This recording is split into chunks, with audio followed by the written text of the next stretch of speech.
자식이 멀어지는 부모, 그리고 자식이 찾아오는 부모, 딱 이 차이입니다.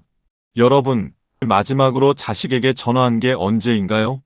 아니, 그 전에 더 중요한 질문이 있습니다. 자식이 여러분에게 전화를 걸어온 게 마지막으로 언제였나요? 용건이 있어서가 아니라 그냥 목소리가 듣고 싶어서, 그냥 오늘 어떻게 지내시나 궁금해서 먼저 전화를 걸어온 게 과연 얼마나 됐나요?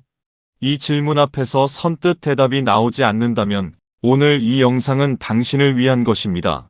자식이 연락을 안 한다고 서운해하기 전에 자식이 왜 멀어지고 있는지 그 진짜 이유를 오늘 함께 들여다보겠습니다.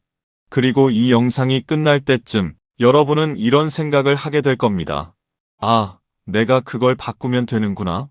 생각보다 어렵지 않네. 아직 늦지 않았다. 계속 보세요. 오늘 이 이야기는 당신과 자식 사이의 거리를 진짜로 좁혀줄 수 있습니다. 잠깐 먼저 이 장면을 상상해 보세요. 명절날 자식들이 모였습니다. 한 집에서는 자식들이 현관문을 열자마자 환하게 웃으며 들어옵니다. 오자마자 부모 곁에 앉아서 이것저것 얘기를 나누고 떠날 때 다음에 또 올게요라고 말합니다. 그 말이 진심처럼 들립니다. 또 다른 집에서는 자식들이 밥만 먹고 바쁜 척하다가 2시간도 안 돼서 일어납니다. 왜 이렇게 빨리 가냐고 붙잡으면 표정이 굳어집니다. 차가 출발하고 나서야 표정이 풀립니다. 이 두 집의 차이는 무엇일까요? 사랑의 크기 차이일까요? 아닙니다. 자식들이 부모를 사랑하는 마음은 두 집 다 크게 다르지 않습니다. 차이는 바로 이것입니다. 부모의 집이 자식에게 쉬고 싶은 곳인지 아니면 불편한 곳인지 그 차이입니다. 그리고 그 차이를 만드는 것은 부모가 매일 반복하는 아주 작은 행동들입니다. 지금부터 그 행동들을 하나씩 이야기하겠습니다. 이 이야기를 들으면서 나 이거 하고 있는데 싶은 게 있다면 그게 바로 오늘 바꾸셔야 할 것입니다. 첫 번째입니다. 전화할 때마다 걱정과 잔소리로 시작하지 마세요. 많은 부모님들이 자식에게 전화를 겁니다. 그런데 전화를 받은 자식은 마음속으로 이미 긴장합니다. 또 무슨 얘기 나오려나?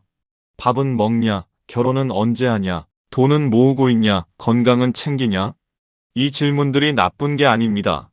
부모의 진심 어린 걱정입니다. 그런데 자식 입장에서는 전화를 받을 때마다 이런 말이 반복되면 전화기를 들기가 무거워집니다. 받으면 또 그 얘기겠지. 그래서 부재중 전화가 쌓입니다. 해결 방법은 생각보다 간단합니다. 전화를 걸었을 때 딱 이 한마디로 시작해보세요. 그냥 목소리 듣고 싶어서 전화했어. 걱정도 잔소리도 질문도 없이 그냥 목소리가 듣고 싶다고. 이 한마디를 들은 자식은 가슴 한구석이 뭉클해집니다. 그리고 다음에 전화가 왔을 때 조금 더 빨리 받게 됩니다. 두 번째입니다. 비교하는 말을 당장 멈추세요. 옆집 아들은 벌써 집을 샀대. 친구 딸은 애를 둘이나 낳았더라. 사촌 오빠는 승진했다고 하던데. 이 말을 들은 자식의 마음속에서는 딱 한 가지 감정이 일어납니다. 상처입니다. 부모님은 자극을 주려고 격려를 하려고 하신 말씀이겠지만 자식에게는 이렇게 들립니다. 너는 왜 그것도 못하냐? 너는 부족하다. 나는 네가 부끄럽다. 비교를 들을 때마다 자식은 부모 앞에서 점점 작아지고 그 공간이 불편해집니다. 불편한 공간에는 오래 있고 싶지 않습니다. 대신 이렇게 말해보세요. 너는 내 방식대로 잘 살고 있어. 엄마 아빠 눈에는 내가 제일 잘하고 있어. 이 말 한마디가 자식을 다시 부모 곁으로 당겨옵니다. 세 번째입니다. 며느리 사위에게 점수를 매기지 마세요. 많은 시니어 부모님들이 자식의 배우자를 평가합니다. 저 며느리는 음식 솜씨가 없어. 사위가 좀 무뚝뚝하더라. 옷차림이 별로야. 집안이 어떤지는 모르겠지만 이 말들이 자식의 귀에 들어가면 어떻게 될까요? 자식은 선택을 해야 합니다. 배우자 편을 들 것인지 부모 편을 들 것인지. 사랑하는 두 사람 사이에서 매번 선택을 강요받는 자식은 결국 갈등을 피하기 위해 부모와의 만남 자체를 줄이게 됩니다. 며느리와 사위는 자식이 직접 선택한 사람입니다. 그 사람을 인정하는 것은 자식의 선택을 존중하는 것이고, 자식의 선택을 존중하는 것은 자식 자체를 사랑하는 것입니다. 우리 아들이 선택한 사람이니까 좋은 사람이야. 우리 딸이 행복하면 그걸로 됐어. 이 마음이 자식을 다시 집으로 불러옵니다. 네 번째입니다. 도움을 요청하는 것과 짐이 되는 것은 다릅니다. 나이가 들면 자연스럽게 몸이 불편해지고 혼자 하기 어려운 일들이 생깁니다. 자식에게 도움을 요청하는 것은 전혀 잘못된 일이 아닙니다. 그런데 그 도움 요청이 너무 잦아지거나 매번 자식이 방문할 때마다 새로운 부탁이 쌓여 있다면 자식은 서서히 방문을 부담으로 느끼게 됩니다. 오늘은 또 뭘 해달라고 하시려나? 그 마음이 생기는 순간 방문의 빈도가 줄어듭니다. 중요한 것은 자식이 부모에게 왔을 때 뭔가를 해드리고 싶다는 마음이 자연스럽게 생기도록 만드는 것입니다. 항상 뭔가를 요구받는 곳에는 자주 가고 싶지 않습니다. 하지만 가면 마음이 편해지는 곳에는 이유 없이 발길이 향합니다. 부모님 댁이 그런 곳이 되어야 합니다. 다섯 번째입니다. 자식의 삶에 너무 깊이 끼어들지 마세요. 그 친구는 왜 만나냐? 그 직장은 왜 그만뒀냐? 왜 그 동네로 이사했냐? 애는 왜 아직도 안 낳냐? 자식도 다 큰 어른입니다. 자신의 삶을 스스로 결정하고 그 결정에 책임지는 독립된 인격체입니다. 그런데 매번 부모에게 자신의 선택을 설명하고 설득해야 한다면 자식은 지치게 됩니다. 그 피로감이 거리를 만듭니다. 자식의 결정을 믿어주세요. 묻기 전에 먼저 기다려주세요. 자식이 말하고 싶을 때 말할 수 있도록 열린 귀가 되어주세요. 네가 결정한 거라면 잘 됐을 거야. 도움이 필요하면 언제든지 말해. 이 두 마디가 자식이 부모에게 마음을 여는 가장 강력한 열쇠입니다. 여섯 번째입니다. 건강을 돌보는 것이 자식 사랑입니다. 많은 부모님들이 자식을 위해 모든 것을 희생했습니다. 밥도 제대로 못 드시고 아파도 병원 안 가시고 자신은 뒤로 미루면서 자식을 먼저 챙기셨습니다. 그 마음은 정말로 아름답습니다. 그 사랑은 진짜입니다. 그런데 이제는 시각을 바꿔야 합니다. 부모가 건강하지 않으면 자식은 걱정이라는 짐을 집니다. 부모의 건강이 나빠질수록 자식의 마음은 무거워지고 그 무거움이 관계를 힘들게 만듭니다. 자신을 잘 돌보는 것이 자식에게 주는 가장 큰 선물입니다.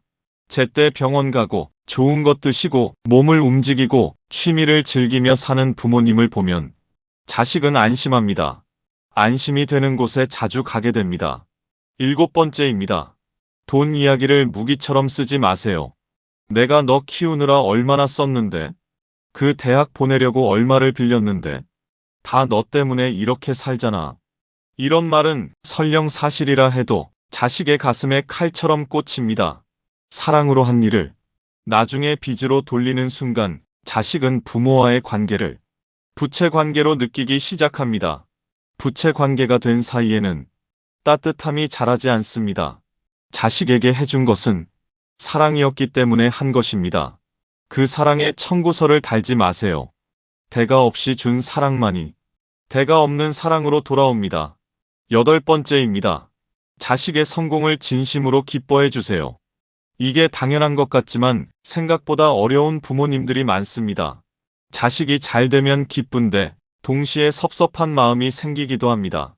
저렇게 잘 살면서 왜 부모한테는 이러냐?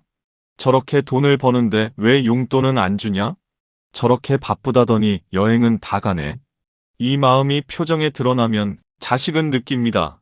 부모님 앞에서는 좋은 소식을 말하기가 조심스러워집니다. 기쁜 일을 나눴는데 축하 대신 서운함이 돌아오는 관계는 점점 소식을 끊게 됩니다. 자식의 기쁨 앞에서 순수하게 함께 기뻐해 주세요. 잘 됐다. 정말 잘 됐어. 우리 아들, 딸이 이렇게 잘 되니까 너무 좋다. 이 말을 들은 자식은 다음번 좋은 소식도 가장 먼저 부모님께 전하게 됩니다. 아홉 번째입니다. 부모님도 자신만의 삶을 사세요. 자식이 전부인 부모, 자식이 유일한 낙인 부모. 이런 부모님의 자식은 사실 가장 힘듭니다. 자신이 연락을 못하면 부모님이 무너질 것 같고 자신이 자주 찾아가지 않으면 부모님이 무기력해질 것 같은 느낌. 그 책임감이 자식을 짓누릅니다. 짓누르는 관계에서 사람들은 결국 벗어나려 합니다. 자신만의 취미를 만드세요. 친구를 만나세요. 좋아하는 것을 배우세요. 혼자서도 잘 살 수 있다는 것을 온몸으로 보여주세요. 자기 삶이 충만한 부모님은 자식에게 부담이 아닙니다. 자식이 찾아왔을 때 나눌 이야기가 풍성한 사람이 됩니다. 그런 부모님 곁에 자식은 자주 앉고 싶어집니다. 10번째입니다.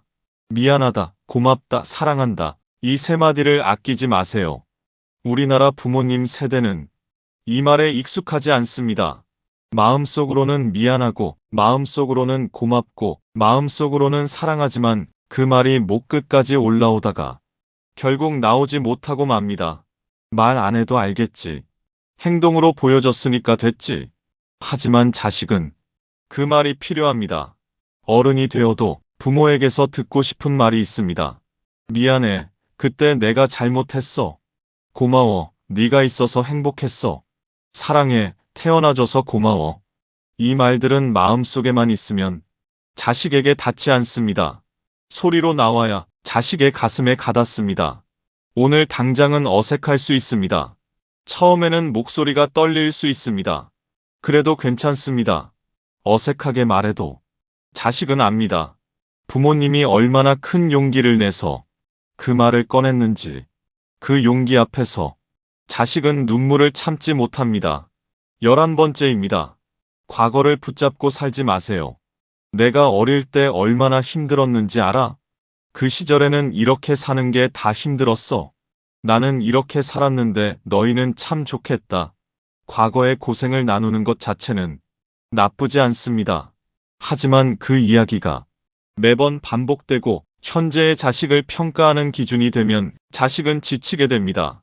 과거는 이미 지나간 시간입니다. 지금 이 순간, 지금 이 자리에서 자식과 함께하는 지금에 집중하세요. 오늘 뭐가 재미있었는지, 요즘 뭐가 좋은지, 지금 어떤 생각을 하고 있는지.